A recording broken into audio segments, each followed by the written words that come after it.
बुआ जी की ससुराल में उनके ऊपर बहुत अत्याचार किए गए। उनके पति की तबीयत खराब रहती थी और इसी के चलते एक दिन वो दुनिया छोड़कर चले गए। उसके बाद बुआ जी को उनके ससुराल वालों ने धक्के मारकर घर से बाहर निकाल दिया। बुआ जी अब अपने मायके में रहने लगी थी। बुआ जी के मायके में सिर्फ उनके भैया भाभी थे। एक एक्सीडेंट के दौरान वो भी दुनिया को छोड़कर चले गए। बुआ जी को गांव वाले बहुत प्यार करते थे और उनकी बहुत इज्जत करते थे। दोबारा अपने ससुराल वापस जाने के बारे में बुआ जी ने कभी सोचा ही नहीं। आज बुआ जी की उम्र यही कोई 65-66 साल की होगी। पतली सी देह, सफ़ेद धोती, सिर पर हल्का सफ़ेद पल्लू और आंखों में एक ऐसी गहराई जैसे सब कुछ देखा हो, सब कुछ सहा हो, फिर भी मुस्कुराहट नहीं छूटी हो। उनका आंगन हर समय सजा सवरा रहता है। तुलसी चौरा पर हमेशा दीपक जलता रहता है। गोबर से लिपी मिट्टी की खुशबू और खपरेल की छत से छनकर आती धूप, वहाँ बैठकर चाय पीना जैसे मन को सुकून देता। बुआ जी के अपने बच्चे नहीं थे क्योंकि उनके पति का देहांत बहुत पहले ही हो गया था, लेकिन पूरे गांव के लिए वे माँ जैसी थी।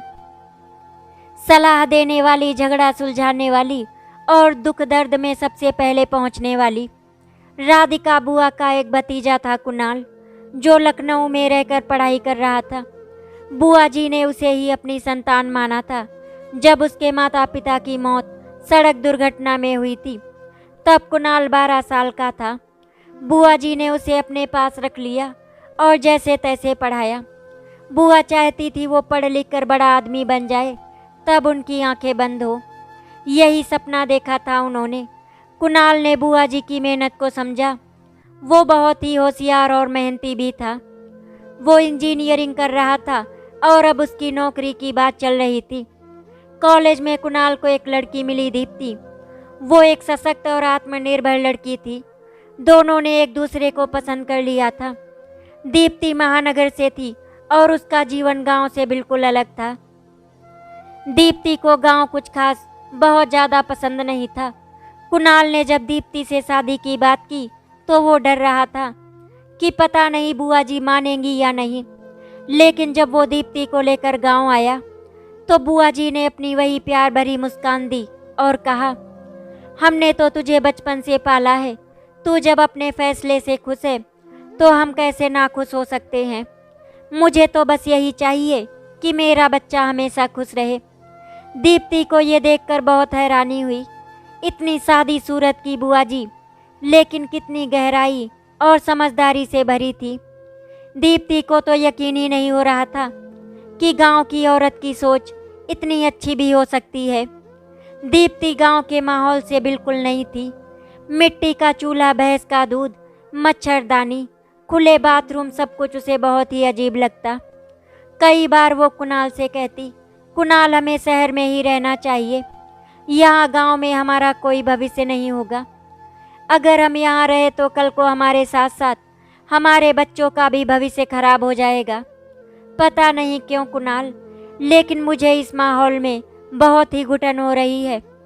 कुणाल ने पहले दीप्ति की बातें बहुत ध्यान से सुनी और फिर उसे समझाने की कोशिश करता है। दीप्ति, मैंने तुमसे कभी कुछ छुपाया नहीं।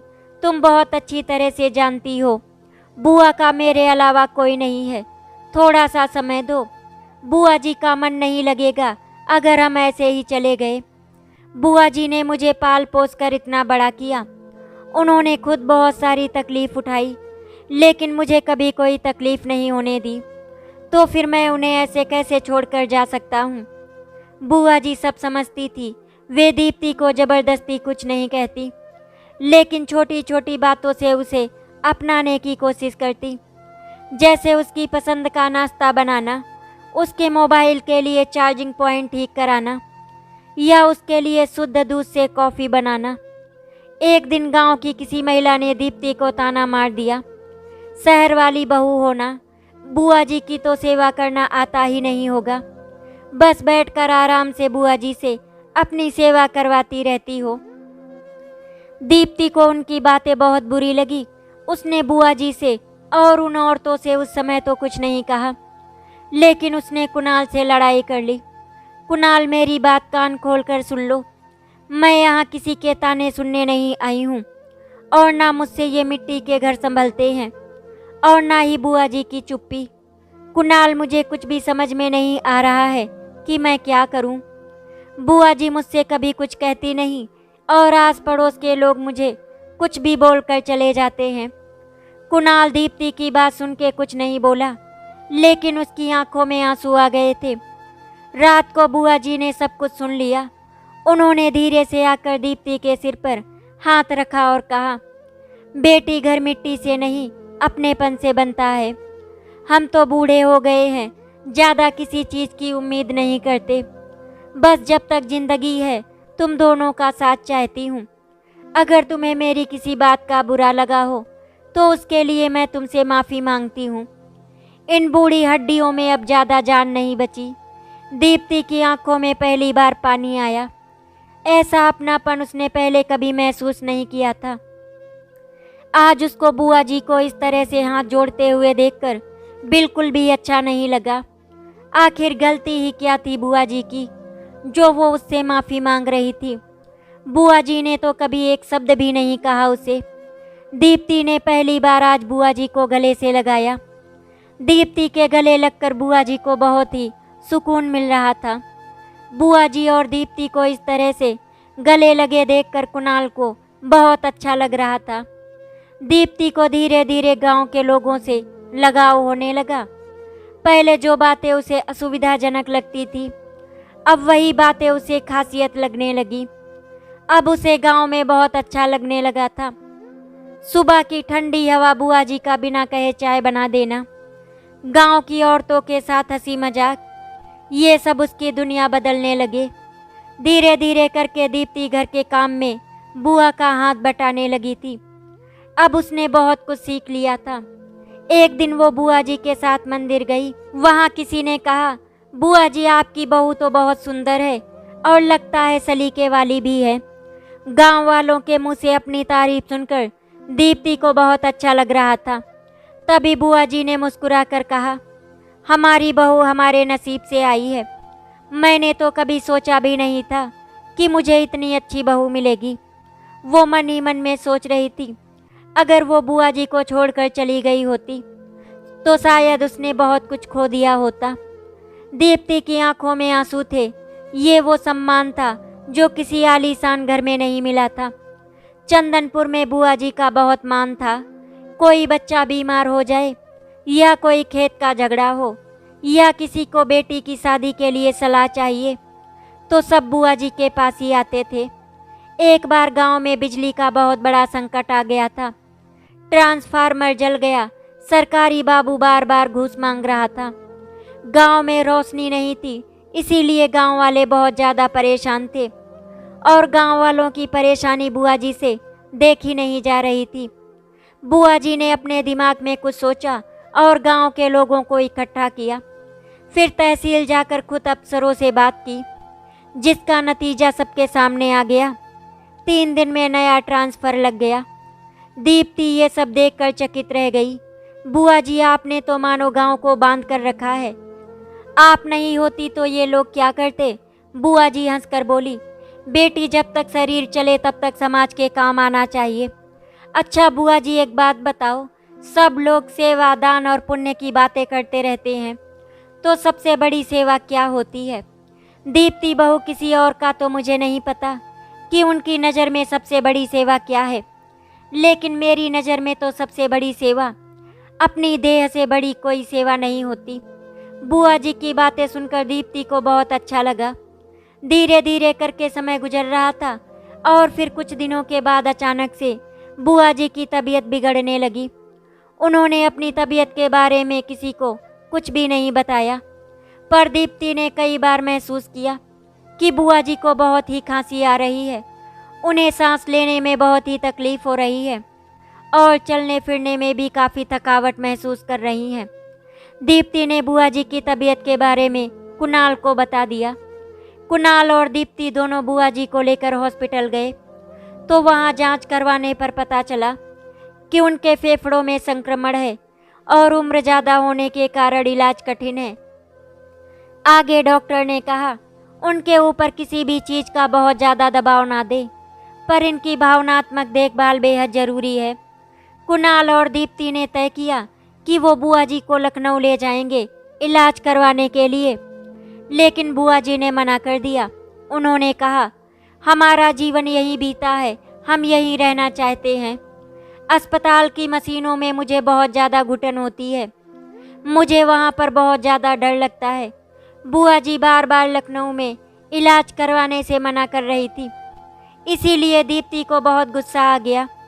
कुणाल ने भी बुआ जी को बहुत ही प्यार से समझाने की कोशिश की, लेकिन बुआ जी थी कि किसी की बात सुन ही नहीं रही थी। दीप्ति मन ही मन में बोली, आज मुझे वो करना पड़ेगा जो मैंने आज तक नहीं किया। दीप्ति ने पहली बार जोर से कहा, बुआ जी आप हमारे लिए सिर्फ एक रिश्तेदार नहीं, हमारी जड़ हैं। आप चलिए बस कुछ समय के लिए। बुआ जी ने पहली बार दीप्ति की आंखों में वही अपनापन देखा जो कभी उन्होंने कुणाल की आंखों में देखा था। लखनऊ में बुआ जी को अच्छे अस्पताल में भर्ती कराया गया। हर दिन दीप्ति उनके पास बैठती, कहानियाँ सुनाती और पुराने दिनों की बातें करती। बुआ जी की हालत धीरे धीरे स्थिर होने लगी। डॉक्टर ने कहा, आपकी सेवा ही इनकी दवा है। बुआ जी मुस्कुराकर दीप्ति से बोली, शहर की बहू अब तो गांव की बहू बन गई है। दीप्ति ने कहा, बुआ जी जो सिखाया आपने वही मैंने अपनाया। कुछ हफ्तों बाद डॉक्टरों ने कहा कि बुआ जी की हालत अब नियंत्रण में है, लेकिन उम्र के कारण बहुत ज़्यादा सुधार की संभावना नहीं है। उन्होंने शहर में रहकर इलाज कराने से मना कर दिया और कहा, हमें अपने गांव लेकर चलो, हमारी आत्मा वहाँ है, वहीं जीना है, वहीं मरना है। अगर मेरी ज़िंदगी अभी 10 साल की है और मैं यहाँ पर रही तो 2 साल भी नहीं जी पाऊँगी, और अगर मैं अपने गांव में रहूँगी तो वहाँ पर 10 साल से भी ज़्यादा जी पाऊँगी। कुणाल और दीप्ति ने बुआ जी की बातें बहुत ध्यान से सुनी और उनकी बातें सुनने के बाद उन दोनों ने गांव में रहने के लिए हाँ कर दिया। गांव लौटने के बाद एक रात बुआ जी ने दीप्ति को अपने पास बुलाया और कहा, बेटी मैं चाहती हूँ कि मेरे बाद ये घर कभी उजड़े नहीं। इस घर में हमेशा दिया जलता रहे और हमारा ये घर हमेशा रोशनी से जगमगाता रहे। बहू यहाँ पर एक पाठशाला बननी चाहिए लड़कियों की, गांव की बेटियाँ भी पढ़े और आगे बढ़े। दीप्ति ये सुनकर चौंक गई। बुआ जी ये सपना तो बहुत बड़ा है, आपको क्या लगता है हम ये कर पाएंगे? बुआ जी ने दीप्ति का हाथ पकड़ते हुए कहा, हमने कुछ नहीं किया जीवन में, अगर मरने से पहले ये सपना पूरा हो जाए तो मुझे शांति मिलेगी। दीप्ति ने सिर झुका लिया और कहा, मैं वादा करती हूँ बुआ जी, आपका ये सपना अधूरा नहीं रहेगा। मैं आपका ये सपना हर हाल में पूरा करूँगी। इसके लिए मुझे चाहे जितनी मेहनत करने पड़े मैं करूँगी, लेकिन आपके सपने को पूरा करके दिखाऊँगी। कुछ ही समय बाद एक सुबह ठंडी हवा, घना कुहासा। बुआ जी ने हमेशा की तरह तुलसी में जल चढ़ाया, आरती की और फिर खाट पर बैठते ही उनकी सांसें थम गई। गांव में शोक की लहर दौड़ गई। हर घर की औरत, बच्चा, बूढ़ा सब आ गए। किसी ने कहा हमारी माँ चली गई, तो किसी ने कहा मेरी दीदी चली गई, और किसी ने कहा मेरी बुआ चली गई। कुणाल बेजान सा बैठा था। उसको देखकर ऐसा लग रहा था कि जैसे बुआ जी के साथ साथ उसकी जान भी उनके शरीर से निकल गई। कुणाल को तो किसी चीज़ का होश ही नहीं था, इसीलिए दीप्ति ने ही पूरे विधि विधान से उनका अंतिम संस्कार करवाया। चिता जलती रही और आकाश में धुएं के साथ एक युग विदा हो गया। एक ऐसा युग जो शायद कभी वापस नहीं आ सकता। 13वीं के दिन कुणाल ने कहा, दीप्ति हम इस घर को बेच देते हैं। बुआ के बिना ये घर मुझे काटने को दौड़ेगा। शहर में एक नया मकान लेकर वहीं बसेंगे। और फिर एक दिन था जब तुम भी तो यही चाहती थी कि हम लोग शहर में रहें। तब मैंने तुमसे कहा था कि जब तक बुआ जी हैं तब तक हम उनके साथ रहेंगे। अब जब बुआ जी नहीं रही तो फिर यहाँ रहने से क्या ही फ़ायदा। चलो हम लोग वापस शहर चलते हैं। दीप्ति कुछ पल चुप रही, फिर बोली, नहीं कुणाल, हम लोग शहर में वापस नहीं जा सकते। हमारी बुआ जी का सपना अधूरा रह जाएगा और मैं बुआ जी के सपने को किसी भी हाल में अधूरा नहीं रहने दे सकती। कुणाल ये सिर्फ बुआ जी का सपना नहीं था, बल्कि उनकी आखिरी इच्छा थी, जिसे हमें पूरा करना ही होगा। आज कुणाल को पहली बार लगा उसकी पत्नी अब सिर्फ दीप्ति नहीं रही, बल्कि अब वो बुआ जी की विरासत बन चुकी है। जब दीप्ति बुआ के सपने को पूरा करना चाहती है, तो फिर मैं हर हाल में उसका साथ दूंगा। दीप्ति ने गांव की पंचायत बुलाई और बुआ जी की आखिरी इच्छा सबके सामने रखी। इस घर को हम बुआ जी स्कूल बनाएंगे। जो लड़कियां कभी पढ़ नहीं सकी, उन्हें ये घर पढ़ने की जगह देगा। गांव के बुजुर्ग पहले तो चुप रहे, फिर एक बुजुर्ग काका बोले, बुआ जी के अंदर जब तक सांस रही, वो दूसरों के लिए जीती रही। अब उनका सपना भी पूरा होगा। हम सब तुम्हारे साथ हैं दीप्ति बहू। तुम बस हमें बताती जाना क्या करना है और कैसे करना है। हम सब तुम्हारी मदद करेंगे। कुछ महीनों में बुआ जी का पुराना आंगन एक नई दिशा में बदलने लगा। मिट्टी की दीवारों को पक्का किया गया, छत पर पंखे लगे, एक ब्लैक बोर्ड और छोटी छोटी कुर्सियां लगी। पहली बार जब गांव की लड़कियां वहां आई, तो दीप्ति की आंखें भर आईं। बुआ जी देखिए, आपके घर में अब ज्ञान के दीपक जल रहे हैं। गांव वालों ने मिलकर स्कूल की नींव रखी, सरकारी सहायता भी मिलने लगी। धीरे धीरे बुआ जी स्कूल एक मिसाल बन गया। विद्यालय खोलना आसान था, लेकिन उसे चलाना बहुत ही मुश्किल। दीप्ति को रोजाना कई समस्याओं का सामना करना पड़ता था। कभी किताबों की कमी, तो कभी मास्टरनी की तनख्वाह, तो लड़कियों के माता पिता का विरोध। गांव के कुछ पुरुषों ने ये तक कहना शुरू कर दिया, बहू जी पढ़ाई लिखाई की बात करती हैं, लेकिन औरतों का काम सिर्फ और सिर्फ घर संभालना है। आपको क्या लगता है बहू जी, ये लड़कियां पढ़ लिख कर कलेक्टर और इंजीनियर बन जाएंगी, तो ये सपना सिर्फ आपका सपना बनकर ही रह जाएगा। ये लोग चाहे कितना पढ़ लिख जाएं, पर इनको करना तो घर में ही काम पड़ेगा। उन लोगों की बातें सुनकर दीप्ति चुप नहीं रही। उसने गांव की पंचायत में खड़े होकर कहा, अगर लड़कियां पढ़ेंगी नहीं, तो अगली पीढ़ी कैसे बनेगी। बुआ जी ने सपना देखा था कि गांव की हर लड़की पढ़ लिख कर आगे बढ़े, और मैं बुआ जी का सपना पूरा करके रहूंगी। आप लोग चाहे जो भी कर लें। धीरे धीरे करके कुछ महिलाएं उसके साथ आने लगीं। उन्होंने अपनी बेटियों को स्कूल भेजना शुरू किया। दीप्ति की इस लड़ाई में कुणाल भी उसका मजबूत सहारा बना। उसने अपनी नौकरी से समय निकालकर स्कूल के लिए एक वेबसाइट बनाई और सोशल मीडिया पर इसके बारे में लिखने लगा। कई शहरों से लोग मदद के लिए आगे आने लगे। किताबें, स्टेशनरी, कपड़े, इन सब की मदद मिलने लगी। धीरे धीरे बुआ जी स्कूल की तस्वीर बदलने लगी।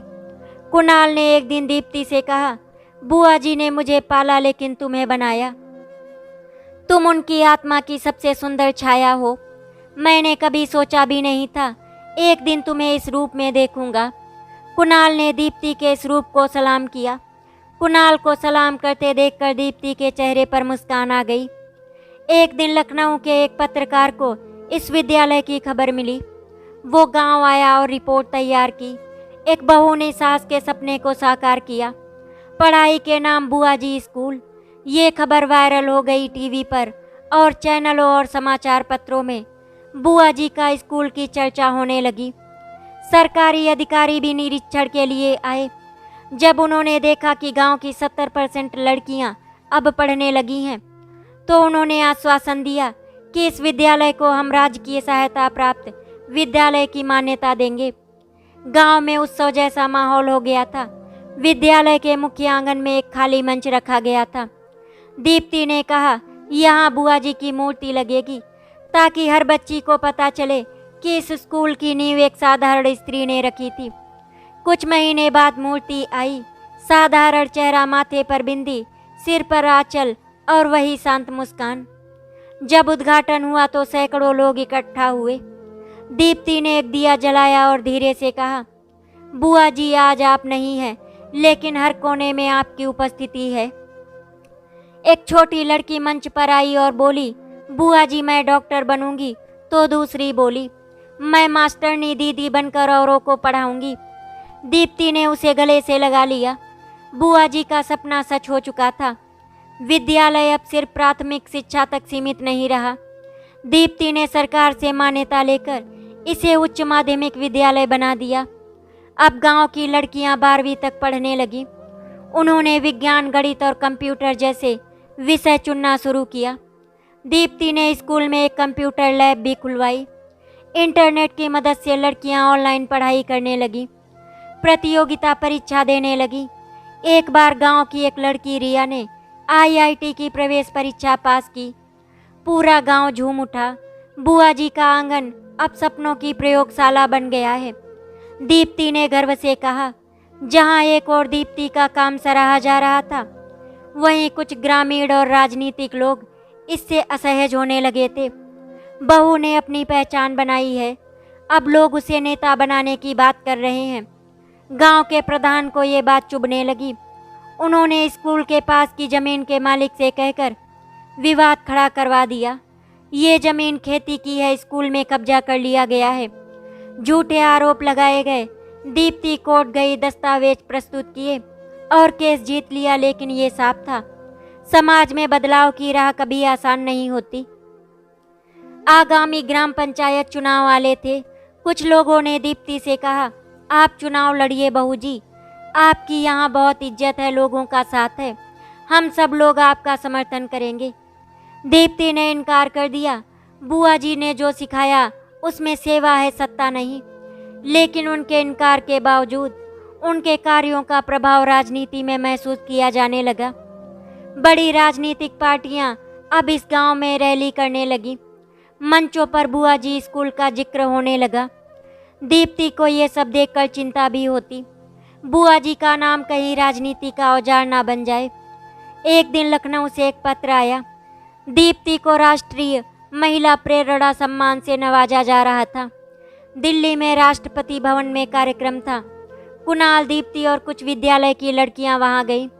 दीप्ति के हाथ में जब पुरस्कार और शॉल दी गई तो मंच से ये घोषणा हुई, ये पुरस्कार उस महिला को समर्पित है जिसने एक विधवा सास के अधूरे सपने को साकार करके हजारों बेटियों को भविष्य दिया।